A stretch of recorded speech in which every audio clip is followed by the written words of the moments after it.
Mateo capítulo 7, versículo 21 al 23.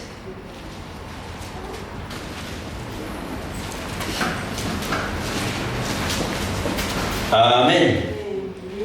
En aras de la hora, dice así: no todo aquel que me dice Señor, Señor, entrará en el reino de los cielos, sino el que hace la voluntad de mi Padre que está en los cielos.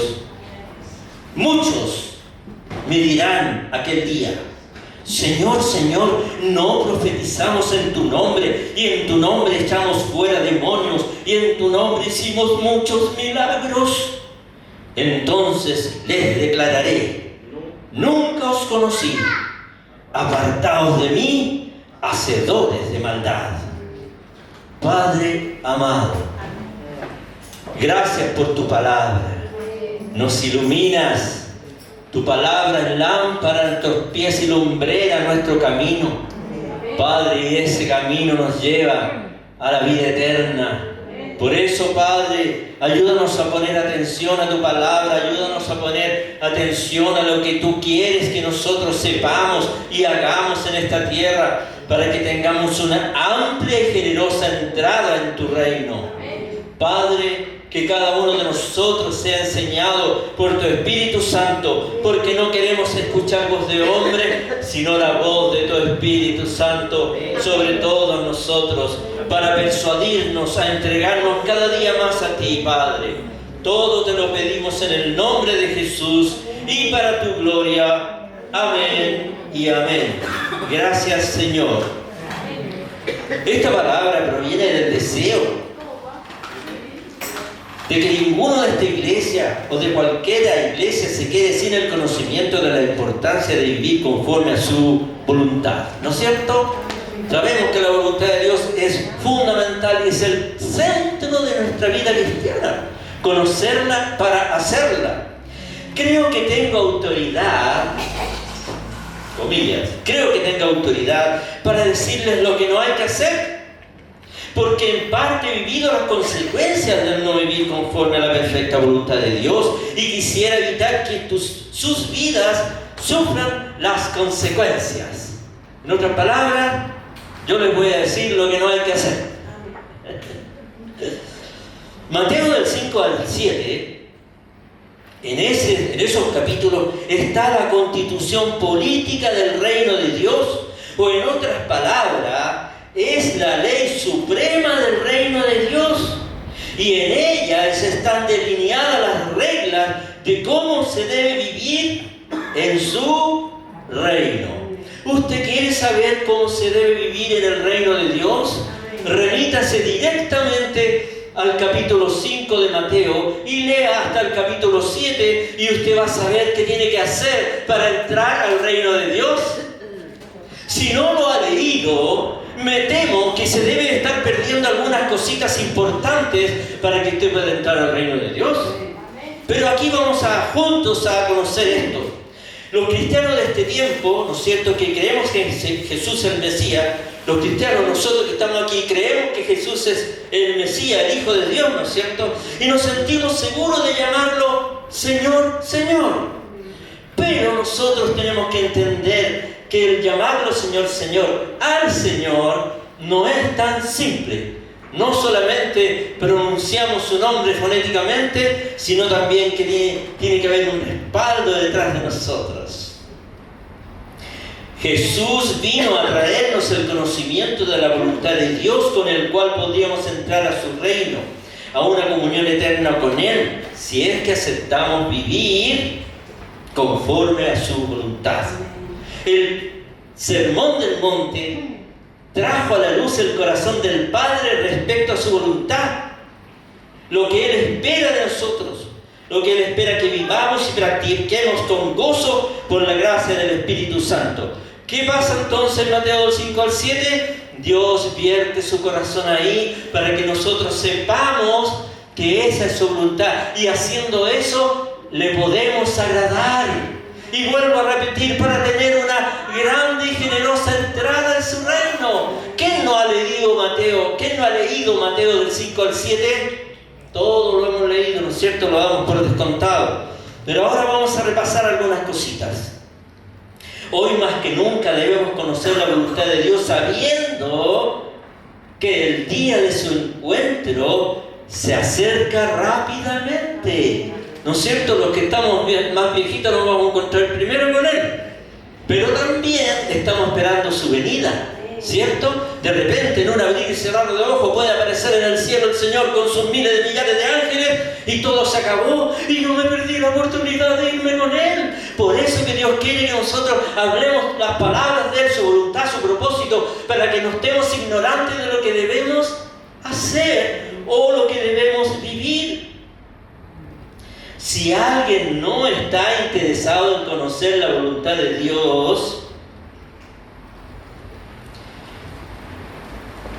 y si alguien conoce y sabe cuál es la voluntad de Dios sin que esto se traduzca en un hacer su voluntad, es seguro que no estaríamos agradándole a Él.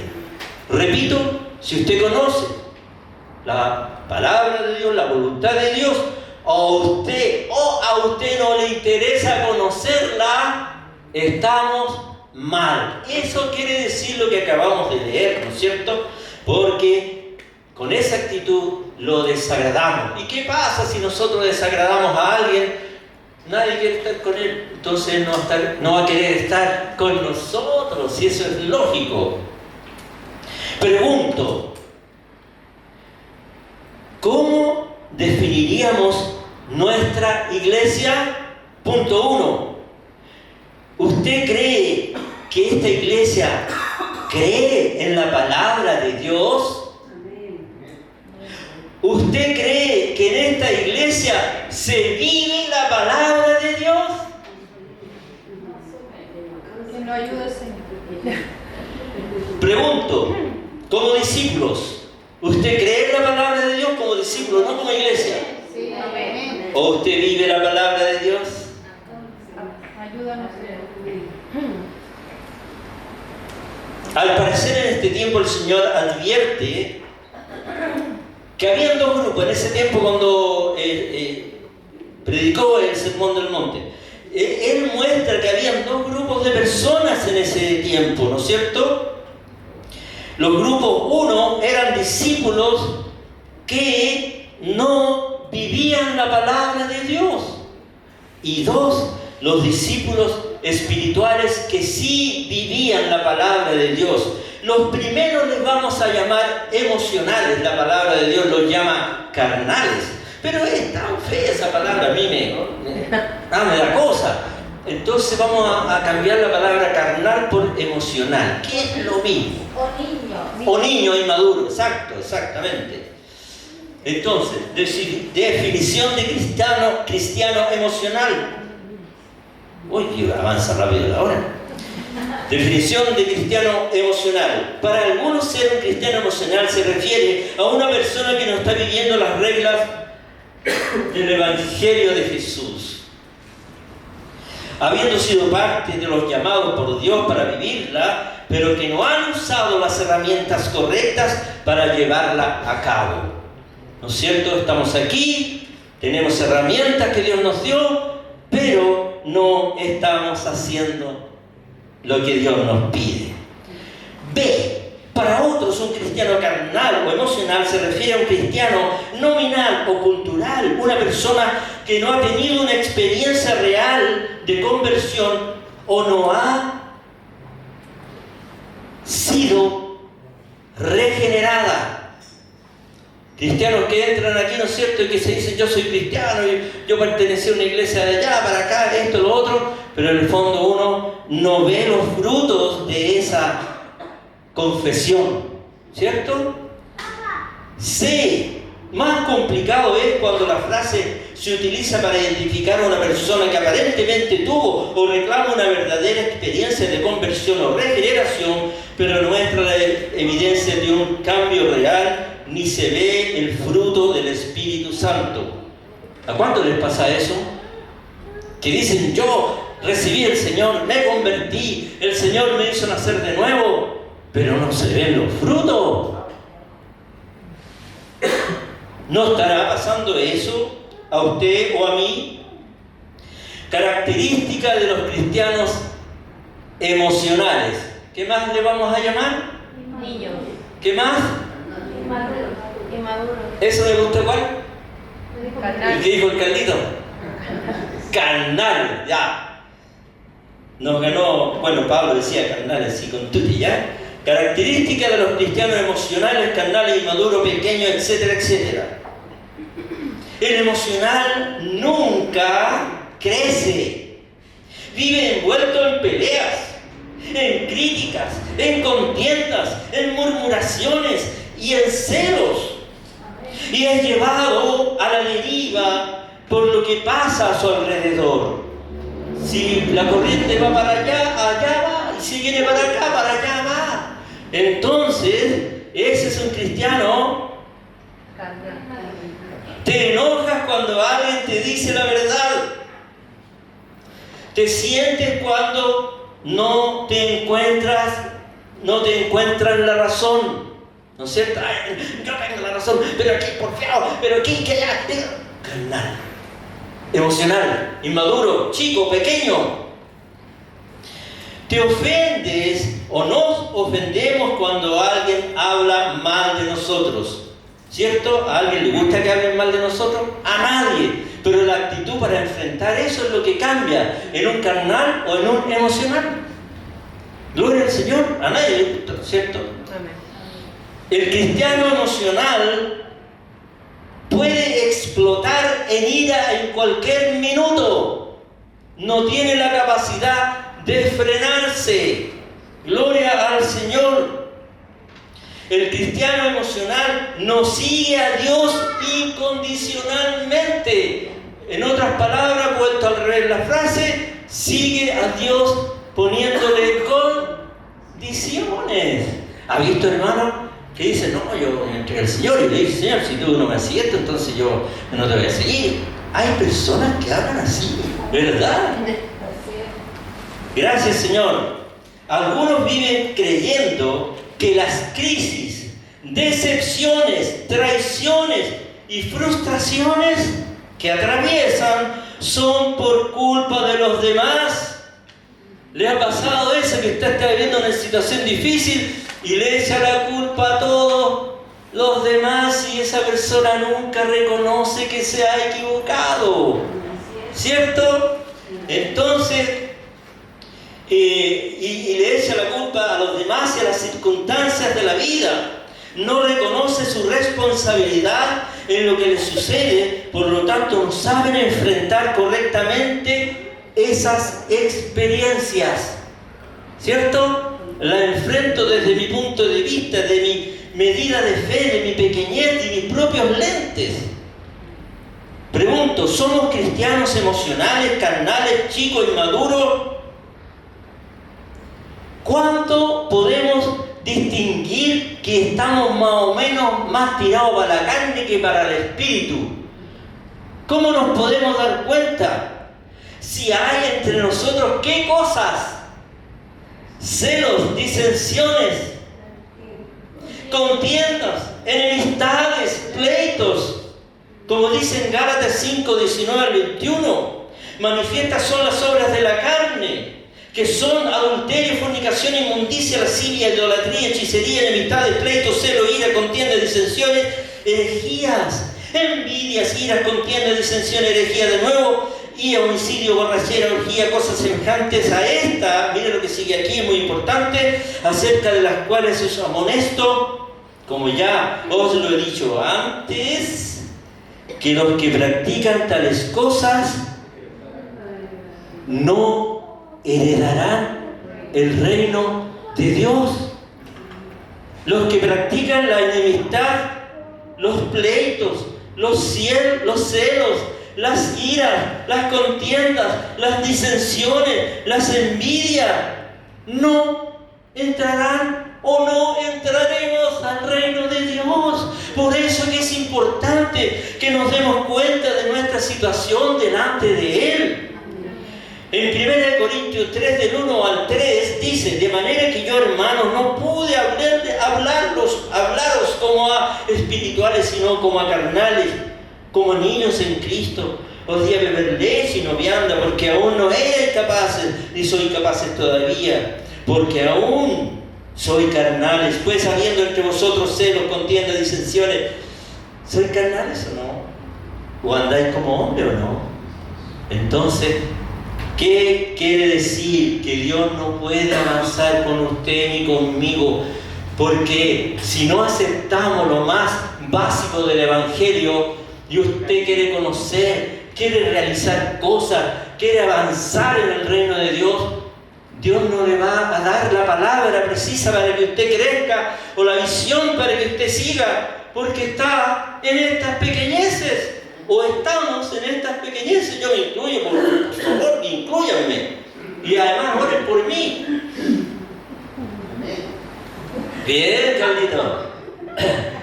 Definición de cristianos espirituales. Un hombre espiritual es aquel que se niega a sí mismo. Permite que todo lo que le pasa sea dominado por el Espíritu Santo, obrando y actuando conforme a Él. Repitámoslo. Cristianos espirituales. Todos son espirituales aquí, ¿cierto? Van a decir: sí, yo hago eso. Dice: un hombre espiritual es aquel que se niega a sí mismo y permite que todo su ser sea dominado por el Espíritu Santo, obrando y actuando conforme a Él. Todos aquí, ¿o no? Vamos a ver. ¿Somos cristianos espirituales? Es la pregunta. Dios nos ha creado con emociones. No podemos negar que tenemos emociones, ¿no es cierto? De repente me dan ganas de... como lo decíamos la otra vez. Tenemos emociones, de repente nos da alegría, saltamos, ¿no es cierto? Ahora mismo cuando estábamos adorando, gloria al Señor, nuestra emoción, el espíritu y el alma se juntaron y levantábamos las manos y adorábamos al Señor. Ser emocional, o que nos gobierne las emociones, es no tener una fe saludable. Lo que se necesita es conocer la voluntad de Dios, que cambia nuestro ser emocional en un ser espiritual. Por eso que necesitamos conocer la voluntad de Dios, las herramientas que Él nos pasa, que nos entrega para cambiar de carnal a espiritual, de inmaduro a maduro. Él tiene herramientas. Un poquito más adelante quizás las podamos ver. Gloria al Señor. Debemos pensar, de acuerdo a la palabra de Dios, que todo lo que nos sucede es con un propósito establecido por Él. ¿Quién puede traducir eso? Que todas las circunstancias que usted está viviendo, buenas o malas, regulares, tienen un propósito, y todo apunta a que crezcamos en Él, a que le conozcamos más, a saber lo que es la consolación, a saber lo que es la esperanza. Todas las circunstancias que nos pasan, el espiritual, ¿no es cierto?, piensa que es un propósito de Dios para su vida. Gloria al Señor. Característica de un cristiano espiritual: desea vivir en intimidad con Dios todos los días de su vida. Es un buscador ferviente de la presencia del Espíritu Santo.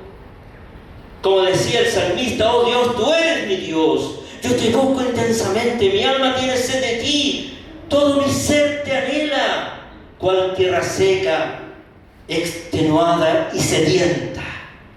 ¿Así le dice usted al Señor? ¿Ah? Yo quiero estar contigo, yo quiero buscarte, quiero intensamente. Eso es lo que está diciendo acá. Entonces es una característica de un discípulo espiritual. Si usted no ora al Señor, ni le dice cuánto lo necesita, ni le muestra que necesita cambiar su ser, mostrar las debilidades que usted tiene para que Él le ayude a superarlas, va a vivir eternamente como un niño.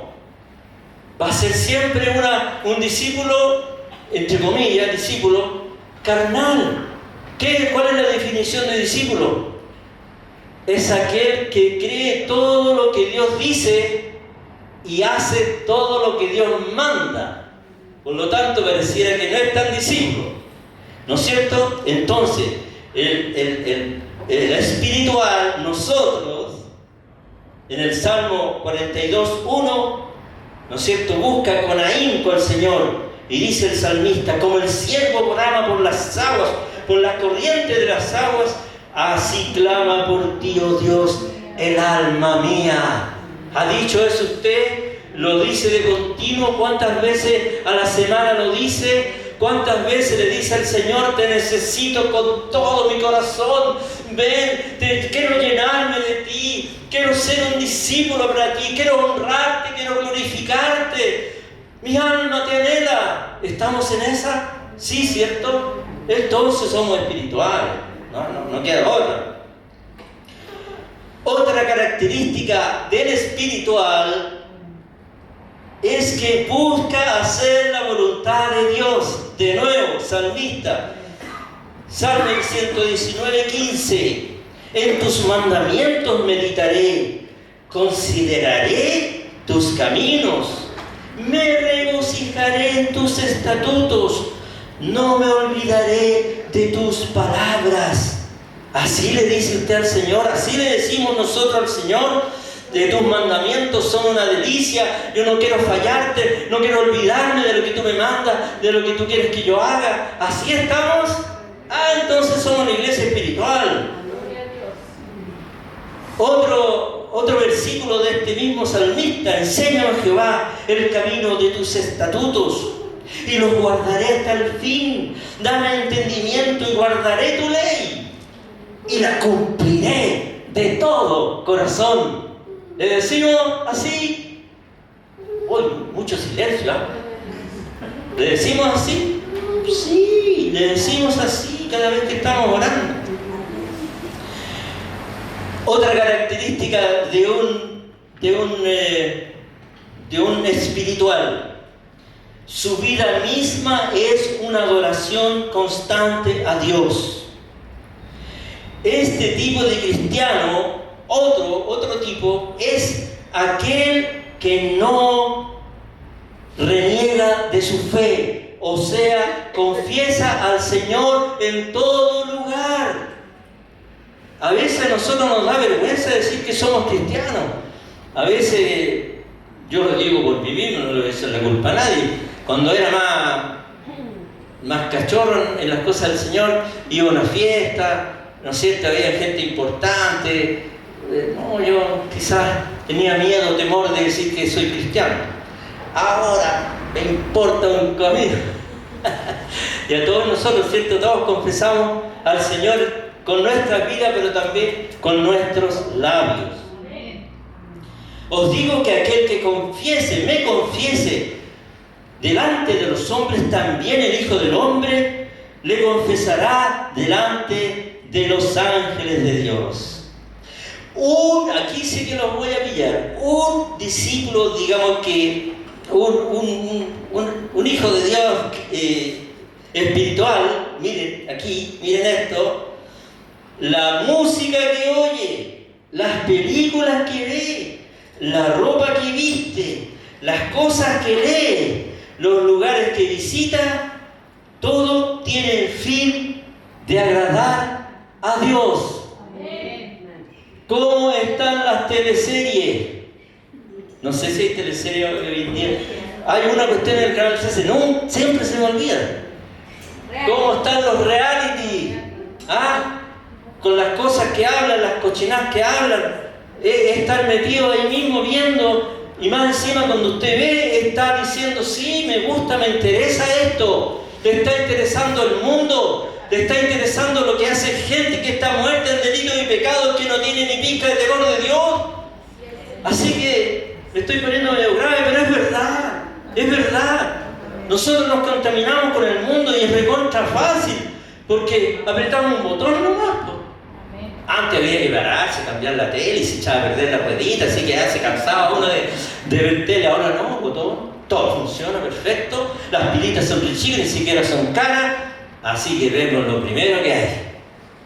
No puede ser. Para nosotros no puede ser. Un cristiano espiritual sabe que el obedecer los mandamientos es permanecer en Él. El que obedece mis mandamientos permanece en Dios y Dios en Él. ¿Cómo sabemos que pertenecemos? Que Él nos pertenece por el Espíritu de Dios que nos ha dado. Vamos a probarlo. Porque aquí podemos decir, sí, yo lo hago, sí, yo no estoy tan mala, no estoy tan mal. Pero vamos a probarnos. Mateo 5:21. Oíste que fue dicho a los antiguos, no matarás. Cualquiera que matare será culpable de juicio. Pero yo os digo que cualquiera que se enoje contra su hermano será culpable de juicio. Y cualquiera que diga necio a su hermano será culpable ante el concilio. Y cualquiera que diga fatuo será expuesto al infierno de fuego. Por eso dice, a los antiguos se les dijo ojo por ojo y todo lo demás, pero ahora para nosotros es otra palabra, es otra realidad, es otro el premio, ¿cierto? Tenemos un premio eterno que nos está esperando en su reino, por lo tanto debemos atender a esta palabra. Oíste que fue dicho ojo por ojo y diente por diente, pero yo os digo, no resistáis al que es malo. Ante cualquiera que te hiere la mejilla derecha, vuélvele también la otra. ¿Lo hacemos? No voy a contestar yo, me voy a quedar calladito. ¿Pero ustedes lo hacen? Cuesta. Y el último, esos fueron 3 versículos que me impactaron. Mateo 7:1. No juzguéis para que no seáis juzgados, porque con el juicio que juzgáis seréis juzgados, y con la medida que medís os serás medido. ¿Y por qué miras la paja que está en el ojo de tu hermano y no echas de ver la mansa viguita que está en tu propio ojo? No dice mansa viguita. Entonces, ¿cómo dirás a tu hermano, deja sacar tu paja de tu ojo, aquí la viga en el ojo del tuyo? Hipócrita, saca primero la viga en tu propio ojo, y entonces verás también para sacar la paja de tu hermano. Son 3 cositas que yo he mencionado, 3 versiculitos, y Mateo del 5 al 7 son 2 capítulos, son como 3 hojas en la Biblia. Por lo tanto, imagínense las otras cosas que hay en Mateo del 5 al 7. Así que les invito a leerlas, para que juntos las conozcamos, ¿no es cierto? Lo que Él nos pide, lo que nos demanda, cómo agradarlo. Vamos bien. Conclusión. Voy a volver a preguntar después de lo que leímos, ¿somos una iglesia que cree en la palabra de Dios o una iglesia que vive la palabra de Dios? ¿Somos discípulos espirituales o emocionales? Hay 3 cosas que me llaman en el versículo que leímos. El primero dice, muchos me dirán en aquel tiempo. Mire, dice, muchos me dirán en aquel tiempo. ¿Y cuántos somos aquí? Más encima somos pocos. O sea que de caja que aquí va a quedar la tendará, si no vivimos conforme a su palabra, a su voluntad. Y no lo digo como en broma, pero también un poco en serio. Sabemos que no todos los que están sentados en esta silla van a entrar al reino de Dios por una sola estadística. Porque cuando son muchos, son más de uno. ¿Cierto? Podrían ser 2, podrían ser 3. ¿No se conmueven con esto? ¿No se conmueve que usted está en peligro de entrar al reino de Dios? ¿No se conmueve con que un día Dios lo deje fuera de por no obedecer, por no querer conocer la voluntad de Dios para hacerla. ¿Le conmueve eso? A mí me conmueve, dice muchos. Y de mi casa somos muchos, pero muchos dicen también que me van a decir esto y yo les diré: apartado de mí, hacedores de maldad. Me preocupa mi familia, me preocupa mi iglesia, me preocupo yo mismo. Hay que preocuparse. ¿Sabe para qué están los predicadores? Para preocupar a los feligreses, para preocupar a los discípulos, para que cambien de actitud, para que entren en el reino de Dios. Gloria a Jesús. Lo segundo que me llama la atención es que aquellos decían: no profetizamos en tu nombre, y en tu nombre hicimos milagros, y en tu nombre echamos fuera demonios. Nosotros nos confundimos, creemos que esas cosas nos respaldan para entrar al reino de Dios, y no es así. Queremos y buscamos dones espirituales de poder, y quizás sería bueno que hubiesen en esta iglesia, pero no nos avala para entrar al reino de Dios. Lo único que le avala a usted y a mí es hacer la voluntad de Dios. Gloria al Señor. Lo otro que me llama la atención es que dentro de las cosas y dentro de los mandamientos que Dios dice que no hay que hacer, las hacemos rutinariamente. Lo que Dios dice que no debemos hacer, lo hacemos rutinariamente. No hemos tomado conciencia de lo grave que es estas cosas que hacemos rutinariamente: murmurar, criticar, quejarse, hacer mentiritas blancas, juzgar, etcétera, etcétera. Eso lo hacemos a cada rato. Pelamos al jefe, pelamos al hermano, pelamos a los pastores, pelamos a la iglesia de la Asamblea de Dios, pelamos al presbiterio ejecutivo, pelamos, perdón la palabra pelar, pero hablamos del presbítero, hablamos de los líderes, etcétera, etcétera, etcétera, etcétera. Y lo hacemos sin temor de Dios. Lo hacemos sin temor de Dios. Los pecados de la lengua los aprendí en el Instituto Bíblico. Y cuando la pastora Rosita me mandó a hacer la tarea de todos los pecados de la lengua, hice la media lista. Oye, pero hay muchos. Le aconsejo que estudien en el Instituto Bíblico, porque se van a dar cuenta de que hay muchas cosas que desconocemos y que necesitamos conocer. Los pecados de la lengua yo los conocí en el Instituto Bíblico. Ahora hay esperanza. No es todo martillazo. Hay esperanza.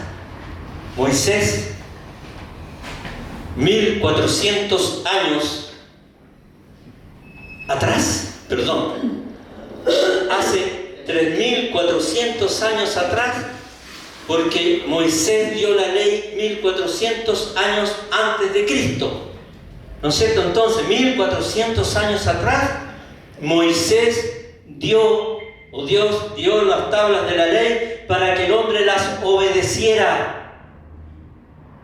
Pero en 1400 años nadie los pudo obedecer estos mandamientos.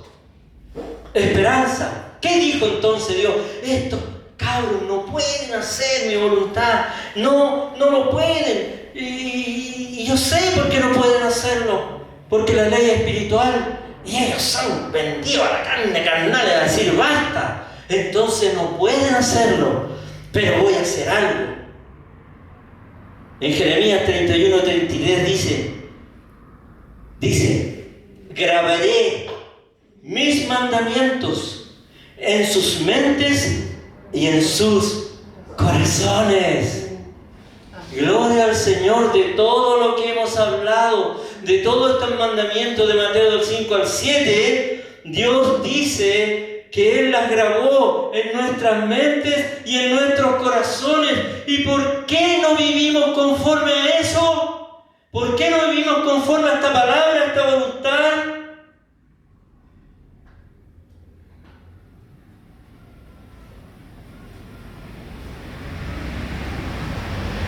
Cristo pagó todos nuestros pecados en la cruz del Calvario. Y para explicarlo, se lo explicaba Pedro a los judíos y decía: ustedes, por culpa de ustedes, fue crucificado etcétera, etcétera, y ustedes lo mataron, bla, bla, bla. Y los judíos se compungieron de corazón y dijeron: ¿qué haremos, hermano?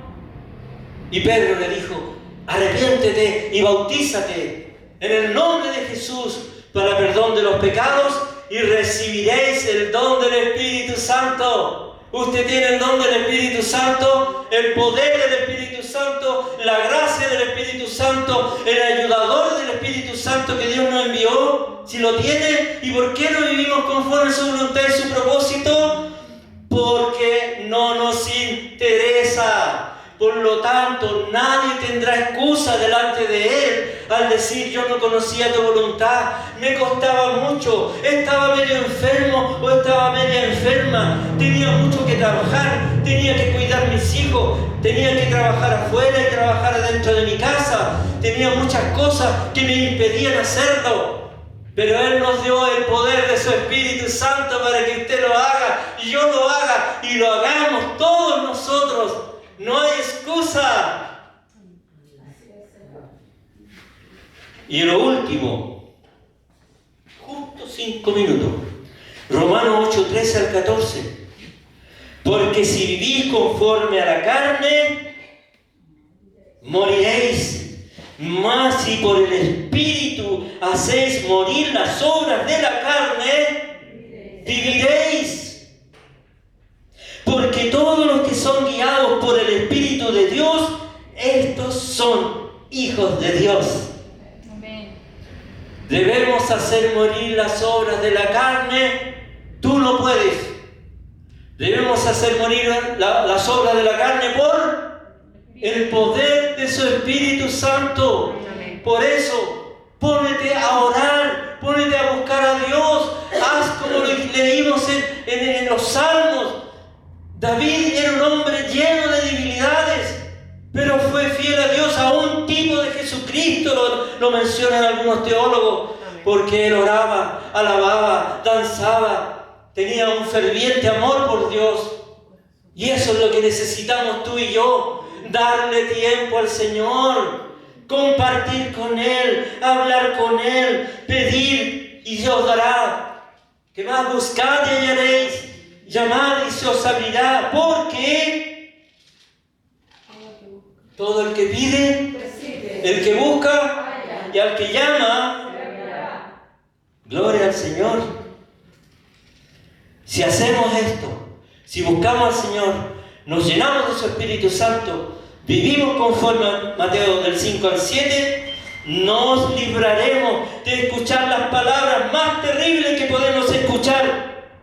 Nunca os conocí, apartados de mí, hacedores de maldad. De eso nos libraremos.